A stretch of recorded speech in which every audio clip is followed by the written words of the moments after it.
إلى الجنة أو كما قال عليه الصلاة والسلام. الحمد لله أمبي على تنو أمبي سولي كراني أصدونغو سنموكا أمبي على بركادا أني على مي ديلي جمعة تمني كواكا بجمعة بلا أنشي كونو ala nemala amaka bijuma dama anyona chama babulu kudama kene ala afia sutra wasala ya rabbi ala mokela ay bijuma soro ka degu soro nga nyine mala mbe ala de juma horoma ko sala ko wuli ka soro here mun be ala ko jidi ira bayre jati horoma ko son soli ala rasul. Alhamdulillah juma temni an tuye wala daba do daile na tuye heji wala dai me heji walada an folola maka yere no ye dugu min be kere kere silamaw bolo jien fantan nani na kata heji barake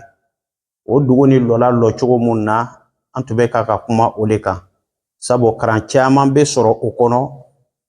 silama bela jeni ya be se ka miri ka tagasi ko mun ma aban na fanga juena tigela wa ban na fanga otmana arkiyama sigila aslama o kabo o barawla an kumana Sayyidina Ibrahima na be fo amako Abul Anbiya alayhi salam anaka dimbaya ye janjo mun ke ala ko la we kesiri mun ka we jija mi ka we sege ni nyani mun ke ala ka dina la selila ala kiliyan slaka ala ka islamaya ni charnila o Ibrahima ka jija o le konona na Allah taala ye muso folo dama an kumana o kan o kofa nana kana muso flana tano ye muso folo ka jonkan oroyani ye o siga kun sinaya nana gban aye muso fitini ta ka tabla ala ka sola no ye maka ye olon kana maka ye tule mogotei falen fentei seneke rote. Alhamdulillah o konona na zamzamu ji bola chogo mna anyo fo safa ni marwa che burla muso barkama bolo chogo mina anyo fanani fo alkaba lola Ibrahima bolo lo chogo munna anyo fanani fo ana denche Ismaila we alkaba lo nyamma o klala lola we tawafu munke an kuma na ukan ana na kuma bla yoro juma wole tuye mina sige mun ni heji don beta ke kana tigeli mun be kambe lahiya faga munke o bola o Ibrahima kele na denche muyunika sunan lela no ye Ismaila yi anye kuma bla oro lela ambadiu bi ambe feka kuma ta yoro juma ole ye karamun be soro ni ko no konona na ambadiu karan juma ne be soro Ibrahima na ka dembaya o ka chesiri ala ko la ni chogo na ambe walada juma ne soro akono ni islama be kan ka miri ka tagasi nai walada juna mi namba soro Ibrahima ka kisa na ole ye adamaden kan ka siran ala ɲɛ wallahi adamaden kan ka siran Allah taala ɲɛ iseko dama yira la ala b'o fɔ an na suratu Tolak a aya 3 kana na se aya 6 ma aya 2 ani aya 3 a bɛ segi kuma kelen ni kan aya 6 na ala ko cogo di suratu Tolak ako waman yattaqillaha yaj'al lahu makhraja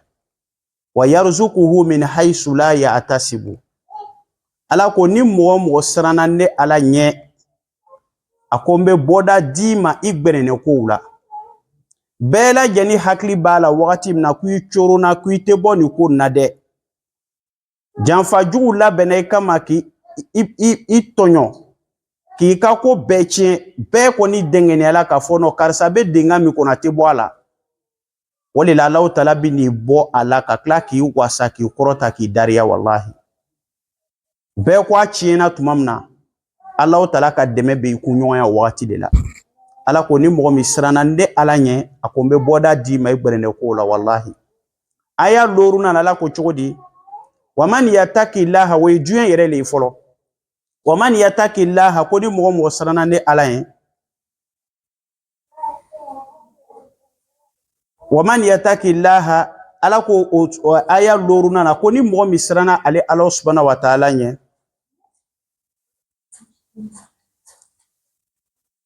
yu'zim lahu ajra Allahu ta'ala b'o tigi ka sara a bɛ o jidi wallahi mɔgɔ o mɔgɔ n'i siranna Ala ɲɛ a b'i ka sara i ka baara ɲuman sara fitinini Allahu ta'ala b'a jidi ya Rabbi ka Ala kɛ k'an ka baara ɲumanw sara jidi an ye Ala mɔkɛla Ibrahima siranna Ala ɲɛ a ka ɲɛnɛmaya bɛɛ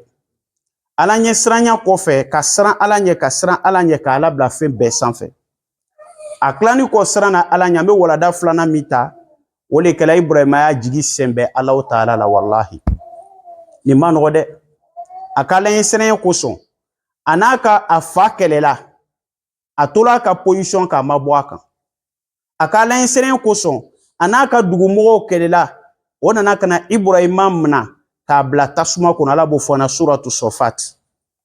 qalu ibnu lahu bunyanan falquhu fil jahim fa aradu bihi kaydan faja'alnahumul asfalin Ala ko ni aya na Ibrahima ka mɔgɔw an'o fɔna ɲɔgɔn kɔ ko an ye boli bato Ibrahima ko k'an ye Ala kelen bato ale le ka san dan ka dugu dan o fɔna ɲɔgɔn kɔ a y'o ka boliw kari-kari tumana min na o taara fɛtikɛyɔrɔ la o nana sɔrɔ Ibrahima ye boliw kari-kari o ka mun kɛ o ye sɛgɛsɛgɛli kɛ ka taa sɔrɔ Ibrahima le parce que a ma taga fɛtikɛyɔrɔ na o ka jo fɛti a ma taga o ko an ye Ibrahima mina an y'a bila tasuma na wallahi o ye dugumɔgɔ bɛɛ bila ka lɔgɔ ɲini ni nambara min ko ko ni sen tun bɛ ne fɛ n tun bɛ taa lɔgɔ ɲini Ala bɛ sen d'ale ma kana fɔ ko comme ale ma tɛrɛ lɔgɔ ɲini na o de kosɔn Ibrahima ma se ka jeni ni banabagatɔ min ko ko comme ne fari man di na wallahi sinon tun bɛ lɔgɔ ɲini ka Ibrahima jeni o tuma na Ala bɛ o tigi kɛnɛya o fana bɛ fara lɔgɔ ɲinibagaw kan dugu complet ka lɔgɔ ɲini na o tɛ koden ye dɛ tasuma mɛnɛna ka Ibrahima ta k'a fili a kɔnɔ Ibrahima ko a ka ɲɛnɛmaya bɛɛ ale ma lagafiya ka se lona waati min a ye tile dama mun kɛ tasuma kɔnɔ a lagafiyala o de la ka tɛmɛ bɛɛ kan Ala fili tasuma na Allahu ta'ala ko di ya naru kuni bardan wa salaman ala Ibrahim wa aradu bihi kaydan faja'alnahumul asfalin Ala ko tasuma ma ko ta ko kɛ Ibrahima ma sumaya ye lɔrina ko n'a t'u danna ma ta tun bɛ suma fo ka Ibrahima faga Ala ko kɛ a ma sumaya ye kana dan o ma dɛ kɛ a ma kisi ye tɔɔrɔ si kana sɔrɔ tasuma na ile Namuruzi bun Kenan b'a ka palais la a ɲan bɛ Ibrahima la tasuma cɛma Ibrahima lagafiyan bɛɛ a kɛlen bɛ comme climatiseur de b'a kan ale min yɛrɛ bɛ palais la ale yɛrɛ wɔsini bɛɛ ni ko ni bɛɛ kɔfɛ a ko Ibrahima ma ko ni imarabu rabbuka a ko tigi wula sɔyɛrɛ ma o le ile Ibrahima tigi ye n'o ye Ala ye ya Rabbi ka Ala kɛ an jigi sɛnbɛnɛ Ala m'o kɛra a silamɛw a siranna Ala ɲɛ a ye mun kɛ a y'i kun dɔ joona bɛɛ y'a kɛlɛ a ma bɛn a y'a jigi sɛnbɛ o Ala kelen o le kan a ka ɲɛnɛmaya ko bɛɛ la mɔgɔw ma s'a la o jigi sɛnbɛw le k'a to Ibrahima k'a ka denbaya ta ka taa bila yɔrɔ la adamaden tɛ yɔrɔ min na kelen a y'a ka denbaya ta ka taa bila yɔrɔ la sɛnɛkɛyɔrɔ yɛrɛ tɛ yɔrɔ min ye sari ni ko i bɛ sɛnɛ kɛ sɛnɛ tɛ se ka kɛ dugukolo tɛ se ka sɛnɛ mun na ko parce que Ala ko ko an ye taa an ka denbaya bila ye Ala ko ko n t'an ka denbaya bila ye mun y'a nɔgɔya ma a y'a jigi sɛnbɛ Allahu ta'ala la a silamɛw ni adamaden ni k'i jigi sɛnbɛ Ala la mun bɛ kɛ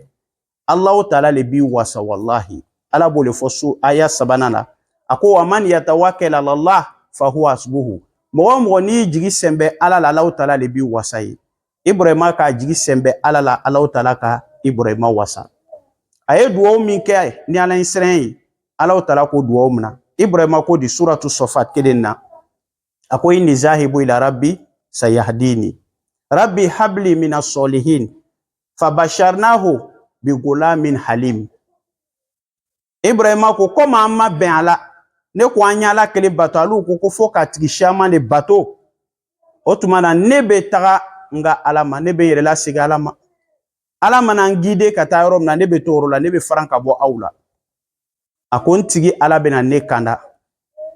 a y'a tigɛ jan ko Ala a ko bɔnsɔnw di yan zuriya di ne Ibrahima ma zuriya min n'a ka ɲi Allahu ta'ala Ibrahima duwawu jaabi Ala ko cogo di fabasharnahu an ye Ibrahima la nisɔndiya bi gulamin halim ni den ye den min muɲunen ye a silamɛw n'i siranna Ala ɲɛ Allahu ta'ala bɛ mun k'i ye a bɛ bɔnsɔn ɲumanw a b'o de d'i ma wallahi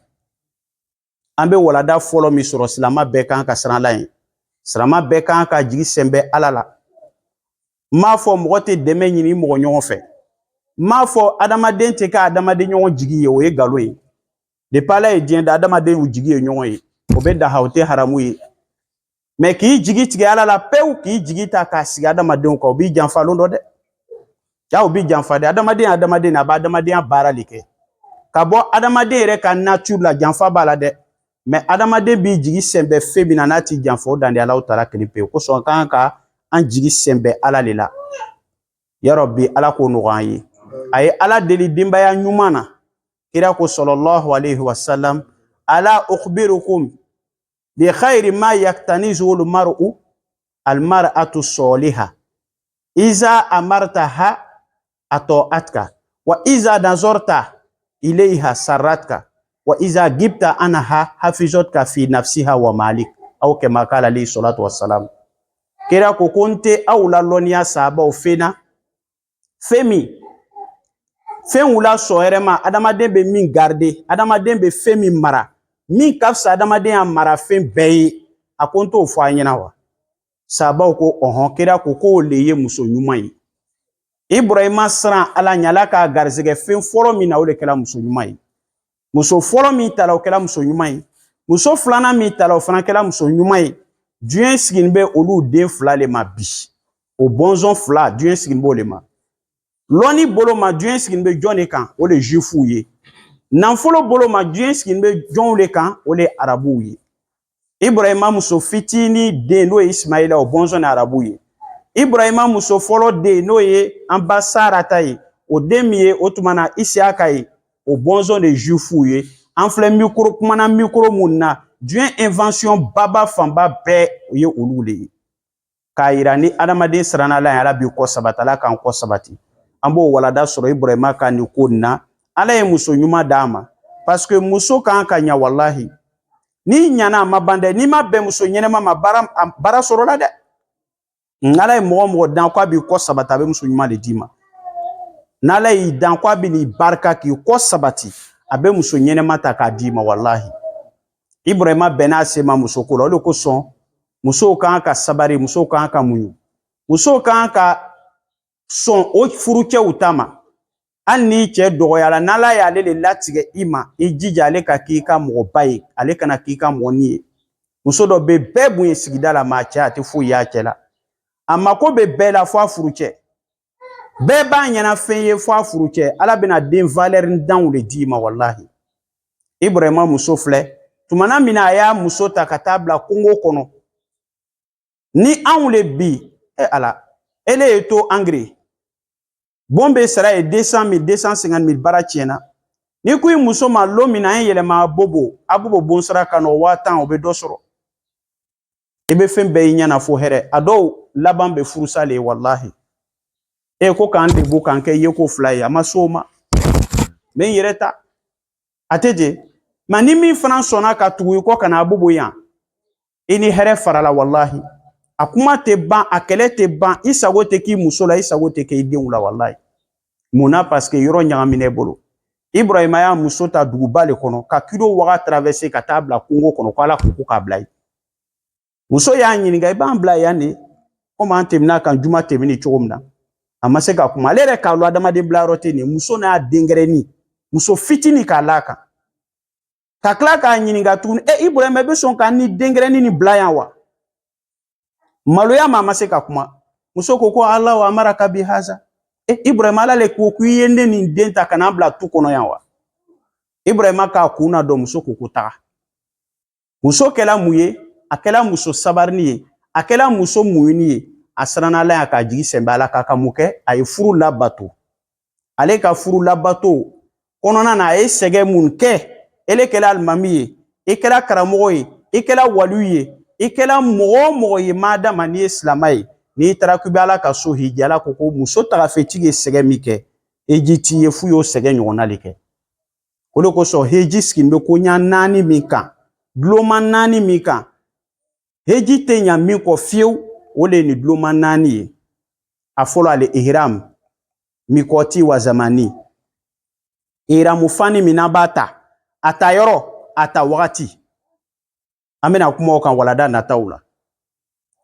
Eji duloma flana o le ye tawafu ye. Alkaba munumunu min n'an b'a kɛ jɔn y'a la fɔlɔ Ibrahima le ka alkaba lɔ a n'a denkɛ Ismail o tilani ko a lɔ la o ye alkaba munumunu Ala ko ni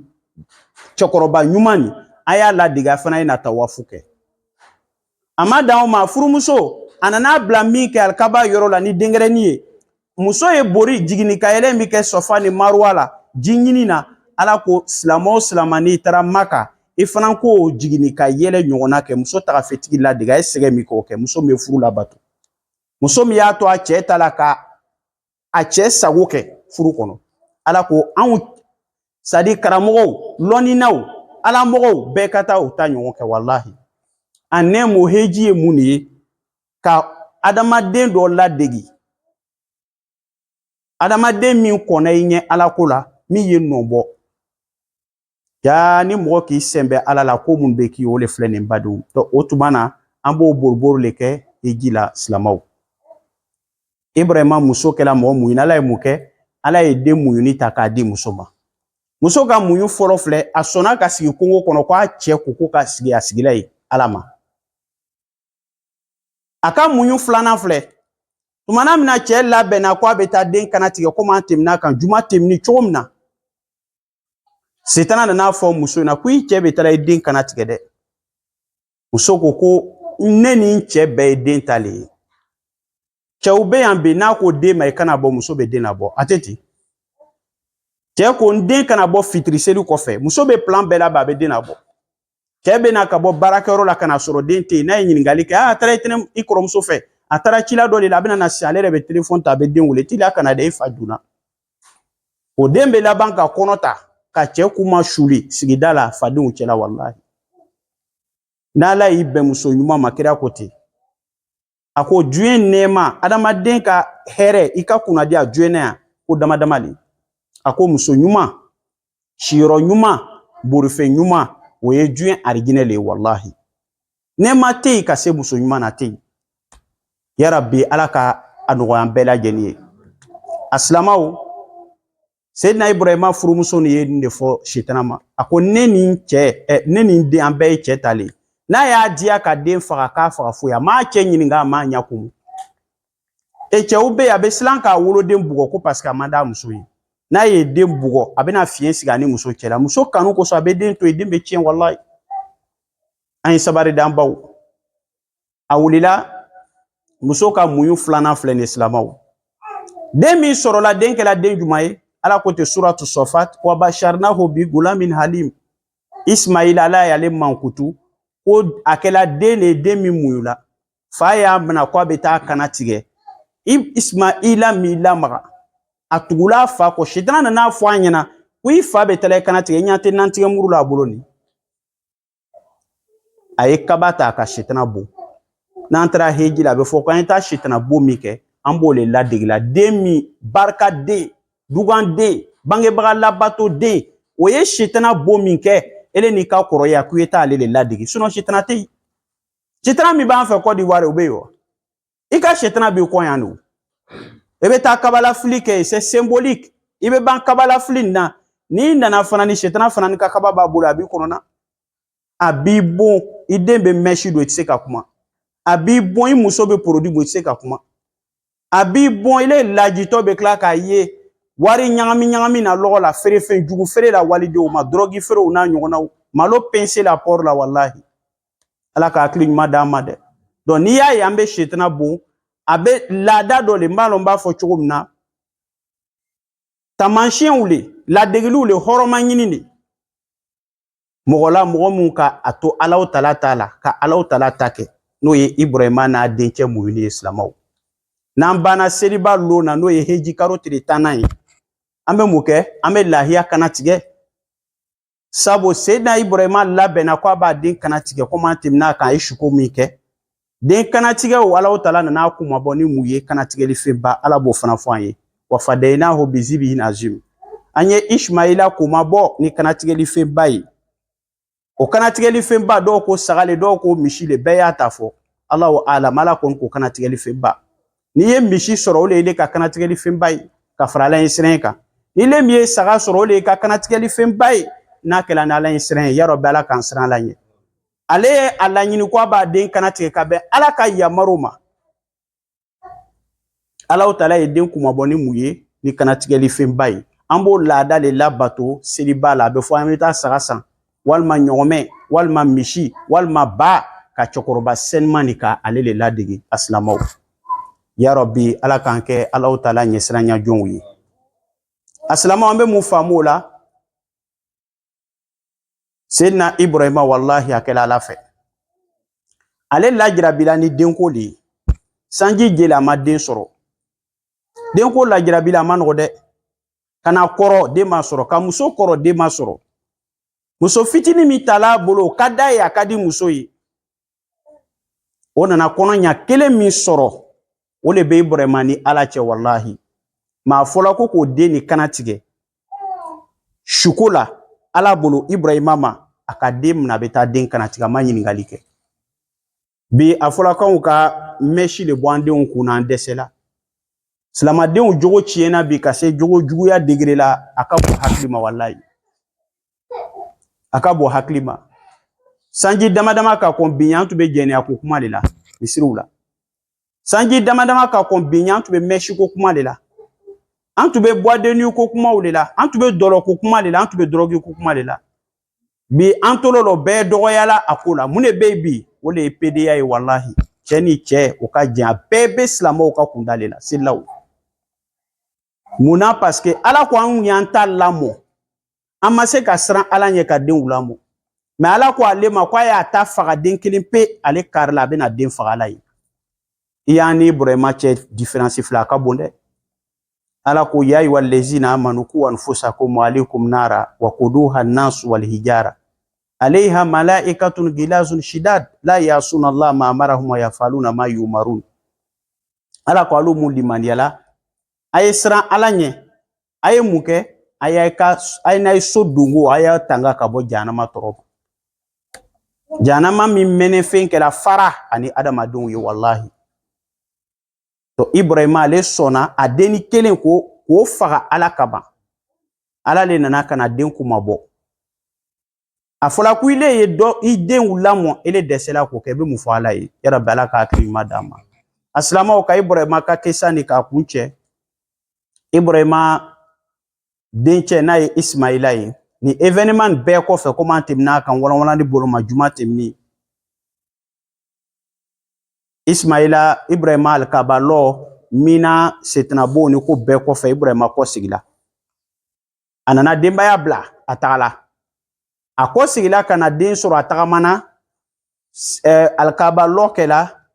setinabonw kɛla c'est à dire kanatigɛli kow kɛla o banna Ibrahima kɔ sigila ka taga a bɛna tuma min na a nana sɔrɔ den kanbiriyala a ye muso furu ka bɔ sigibagaw la mɔgɔ mun nana sigi ɲini an ba Hajara ni Ismaila fɛ n'o ye Ibrahima den o nana kana sigi ka olu ka ɲɛmɔgɔ o denmuso o le sigila Ismaila kun n'a ye Ibrahima dencɛ ye Ibrahima nana suɲɛ gbɛrɛ a nana sɔrɔ parce que Ismaila n'o y'a den ye o tun bɛ donsoya le kɛ Ismaila tun taara donsoya yɔrɔ la tun taara fɛlɛli yɔrɔ la donc facɛma nana facɛ nana kana muso sɔrɔ bona a dencɛ ka bona a ye foli kɛ muso ye ji d'a ma k'a bisimila a ye ɲininkali kɛ ko i cɛ don maa m'a fɔ muso in na ko ale le ye Ismaila fa ye a m'a représenter a ko i cɛ don muso ko n cɛ bɔla ko a taara kungo kɔnɔ a ko aw ka lahalaya bɛ cogo di muso ko a ma anw kɔni ta bi ka di sini ka bɔ n'an ye bi balo sɔrɔ sini ta b'Ala bolo dɛ lon dɔw bɛ k'an bɛ se ka tile kelen yɛrɛ kɛ dumuni ma sɔrɔ fanganaya ni gbɛlɛya min b'o kan musow ye ɲɛfɔ cɛkɔrɔba in na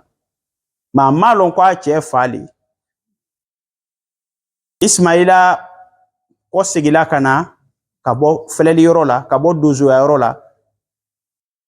a ko a muso ma ko mɔgɔ ma fɔ ko a ko mɔgɔ dɔ fɔlɔ kɔ ko jɔn ko cɛkɔrɔba dɔ le ko a ka sani a nɔrɔya b'a dariya bɛɛ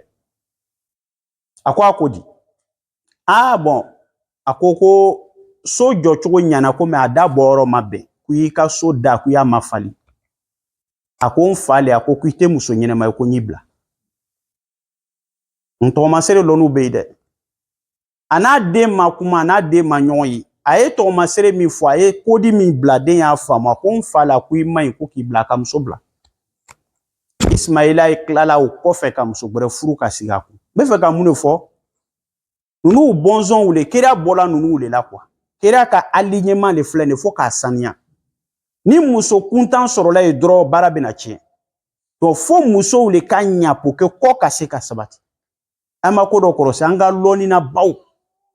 an ka mansabaw an ka mɔgɔbaw an ka tɔgɔtigibaw caman bɛ yen kɔ tɛ bɔ munna a caman bɛ yen jangata bɛ k'a caman ka musoko kunda la mais a ka bonya n'a ka titiri kosɔn a tɛ se k'a yɛrɛ rabaisser i n'a fɔ mɔgɔ gansan bɛ se ka muso kɛlɛ ɲa ma ka mankan ci ni muso ye ɲa ma dɔw tɛ se k'o kɛ donc a caman na a bɛ fiɲɛ bila o dɔw kɔ la hali n'i ye Socrate ka histoire filɛ i b'o sɔrɔ a kɔnɔ silamɛw a n'a ka kalandenw sigini to la muso nana ka na ji bɔn a kan kalandenw bɛɛ ɲɛna a y'a lɔn kɔni kalandenw muso tun bɛ tɔɔrɔya caman la a kan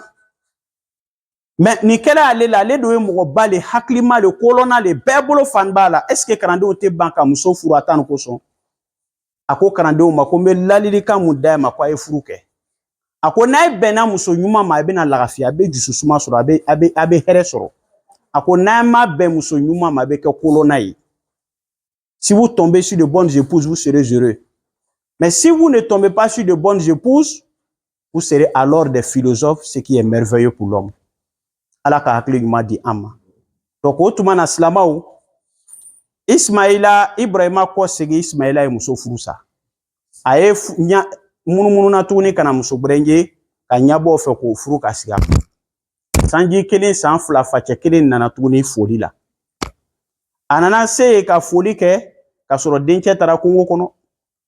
a ye foli kɛ muso y'a bisimila ka sawa la ka dumuni d'a ma ka ji d'a ma k'a ma bɛrɛbɛrɛ n cɛ tɛ min a kɔnɔ a bɛ na a tɛ min a bɛ na cɛkɔrɔba ko ko ko wagati sera ko ne bɛna n kɔ sigi a ko aw ka lahalaya bɛ cogo di ko anw b'a la tanu dɛ kɛnɛya b'an na problème si t'an fɛ an b'a la fo a ko baasi tɛ yan a ko baasi tɛ yan cɛkɔrɔba tagatɔ ko muso ma ko n'i cɛ nana i y'a fɔ a ye na ko a ka so bɔda bɛnna ko a y'i bolo k'a la ko a y'a ladon a mina ka ɲa Ismaila bɔ kungo kɔnɔ ka na muso k'o kibaruya le d'a ma a ko cɛkɔrɔba bɔlen a ko tan ko tan ko tan ko n fa le muso ko han kɔn ko n y'i mina ka ɲa k'u ye muso ɲuman ye o muso le bɛna dencɛ 12 a b'o sɔrɔ Ismaila ye kɔrɔbalen 2 o ye n'a bituni Kaidaru ye olu tɛ taa den 40 na o le bɛ taa bɛn alakira ma alayhi salatu wassalam donc Maka sigin bɛ ɲa min ma silamɛw o le ye nin ye so nin ye ala ɲɛsiranya so le ye so nin sigin bɛ mun de kan o le duwawu ye so nin sigin bɛ mun de kan o le k'i jigi sɛnbɛ ala la so nin fondela ni o le ye o le kama dugukolo fan tɛ yen min ka fisa ka tɛmɛ alikaba yɔrɔ kan tɛ yen Maka kan tɛ yen an bɛ Alahu Taala deli ala ka heji latigɛ an kelen kelen bɛɛ ye n'a latigɛla an ye ala ka bato bɛɛ lajɛlen nɔgɔya an ma donc o tuma na nin de tun ye dakuru ɲɛ 2 ye an ye min sɔrɔ ka bɔ Maka fondement la ani an bɛ se ka karan min sɔrɔ Ibrahima n'a ka denbaya la ka bɔ ala ɲɛsiranya la ka na se jigi sɛnbɛ Alahu Taala la ka na se muso yɛrɛ ka furula bato la o bɛ wolo fɛn min na o de ye den barikama ye den muɲuni bangebaga ladoden n'o kɛra Ismaila ye o ye baara mun kɛ n'o ye Maka sigi ye o le filɛ nin ye ka bɔ an ka heji jɔyɔrɔw la Zamzamu ji Maka Safa ni Marwa o tuma na alikaba ka na se Mina tile 3 sigi ma heji dɔw bolo fo ka se bigan kanatigɛ ma ni Alahu Taala sɔnna a ma juma nataw la an bɛna kuma heji yɛrɛ nafa an kan an bɛna kuma o kan ani heji shartiw an bɛna kuma o fana de kan quli qawli haza wastaghfirullaha li wa lakum wa lisairil muslimina min kulli zan fastaghfiruhu innahu huwal ghafurur rahim.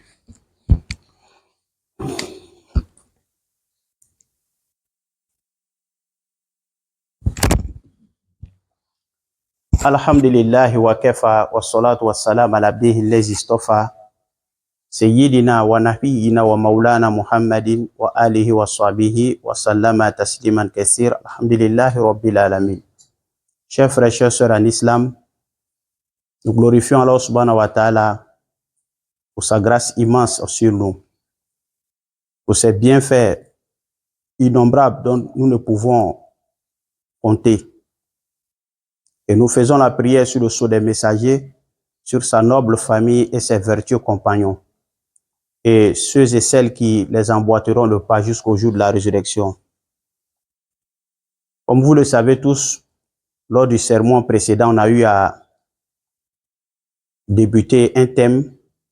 initier un thème qui était le fondement de la Mecque, de la cité de la Mecque,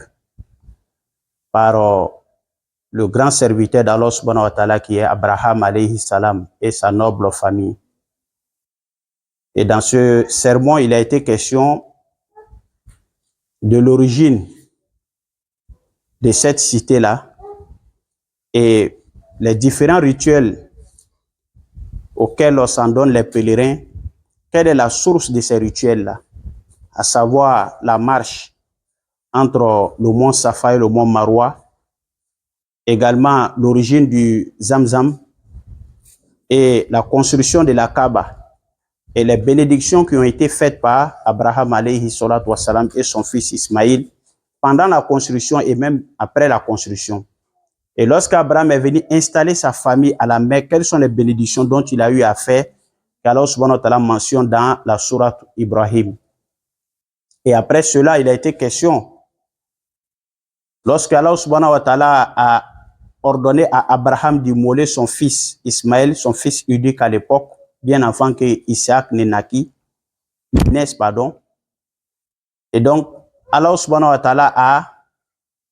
offert à Abraham, en échange de son fils,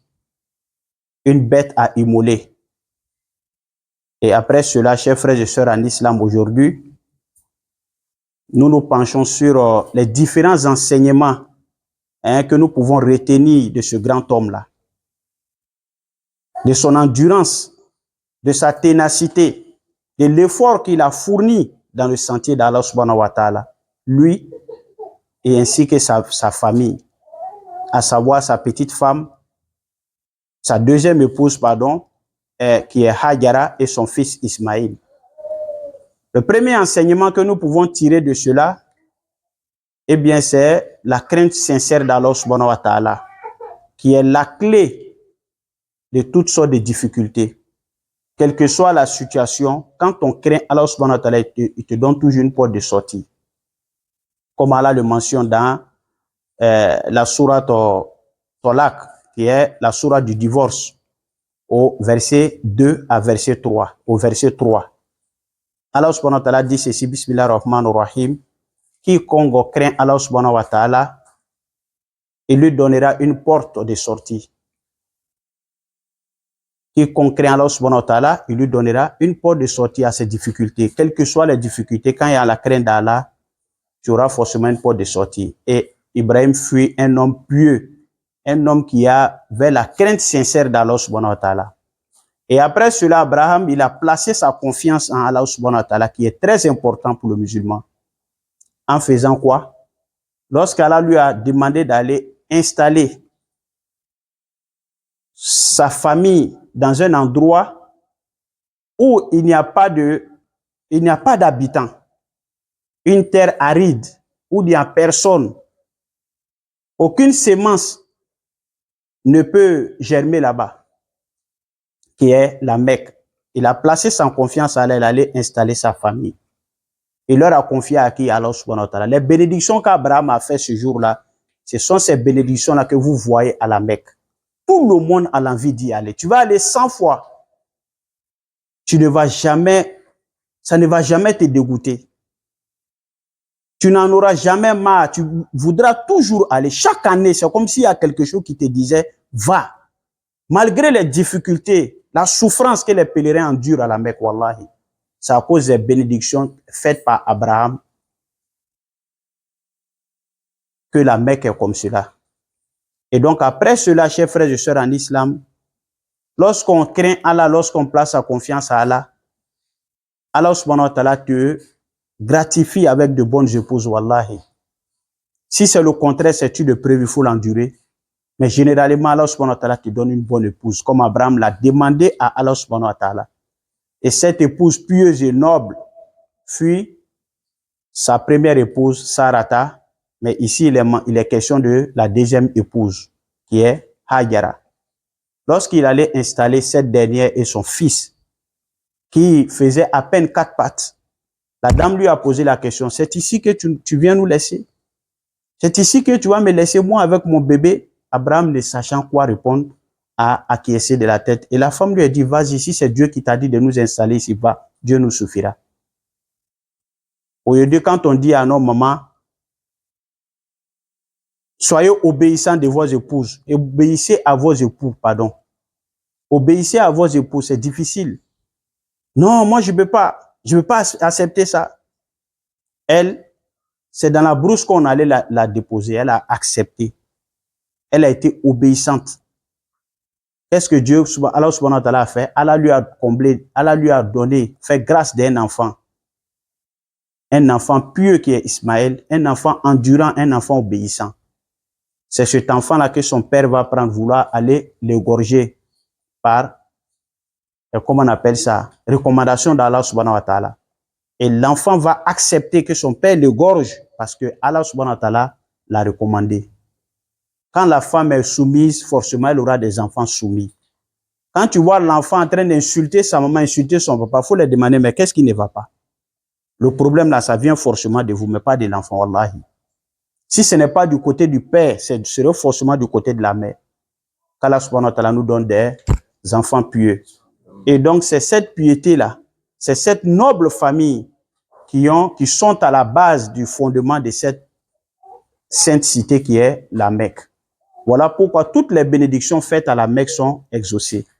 Voilà pourquoi tout le monde entier converge vers cette cité-là. Les Américains ont les moyens de construire la Kaaba ou peut-être mieux que ça. Mais malgré cela, les pèlerins américains viennent à la Mecque. Ils ne vont pas ailleurs. Ça,